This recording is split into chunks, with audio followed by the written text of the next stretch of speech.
Huge updates in the Micah Miller case, y'all. One of JP's former victims came out. Here's the final part of her statement. It is heartbreaking, y'all. Make sure you leave a like, follow for more true crime, and check this out. Fast forward years down the road, I got a friend request on Facebook from JP. My initial reaction was to vomit. I felt physically ill seeing his name on my screen.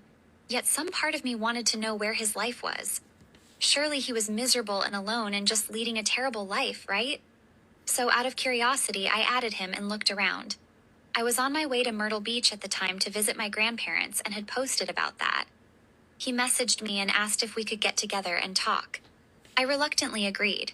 We had a good conversation and he apologized for some pretty rotten things, but he said he didn't remember that specific situation the same way I did, claiming he never would have been aggressive and forced me to engage that way with him.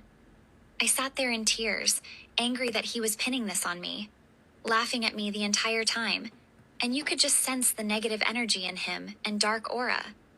The church was now his church and had a new name, but same building, same place, just new leadership. Seeing he's now a minister, I was hopeful he had turned his life around and was really doing good for himself and others. He was divorced and remarried at the time, but he was still the same JP, and he was untouchable. A pastor with a massively growing congregation, but bragging about his affairs, owning a bar in town, and all the things that I was raised to believe was not anything a minister would do or condone. His lifestyle did not match his position. Just last summer I saw him again. I even had a friend with me. He didn't hesitate to immediately grab my backside and try to fondle me. I made excuses for him still. We argued about his behavior and he even used scripture against me saying, "No man is without sin and temptation.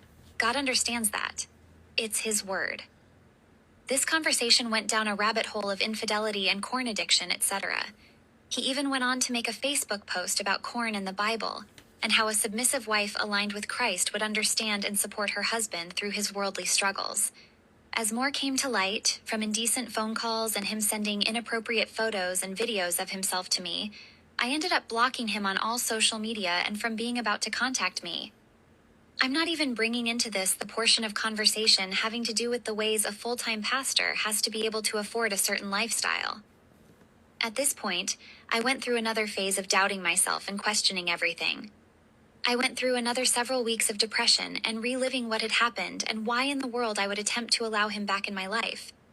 I wrote him off once again and had to go through healing all over again. It's been a year now since he's been associated with any part of my life. I got a text early this week that his wife had died. I felt terrible for him. I unblocked his number and called. I left 2 voicemails just to check in and make sure he and the kids were okay. I didn't have more information at the time. However, a lot has come to light since, and once again I'm fighting demons. Why didn't I say more? Why didn't I try harder to share my story and turn him in when this happened 26 years ago? This is my fault. I should have tried harder to stop him and to shut him down. I have this awful feeling of being responsible for Micah's death. I had a great, healing conversation with my best friend about this finally just yesterday when I shared what is going on with JP now. To which her response was, "It shows your character. You love so hard and you always try to see the best in everyone. That doesn't make this your fault." At the end of the day, some people just are pure evil. And we are warned about the devil in sheepskin and false prophets throughout the Bible. John Paul is one.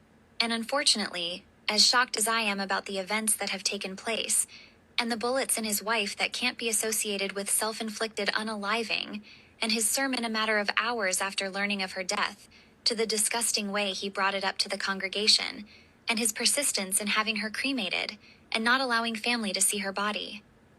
I am not surprised that a tragedy such as this has taken place. My heart hurts so badly for the family and friends of Micah, for her life cut tragically short, and the hole that is left in the hearts of so many. I'm sorry I didn't take more action. I'm sorry I didn't fight harder.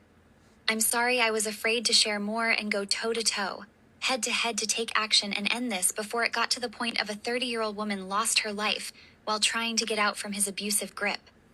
Story matters. I can't stress enough to anyone and everyone out there. Your voice matters. Use it. You are not alone. Justice for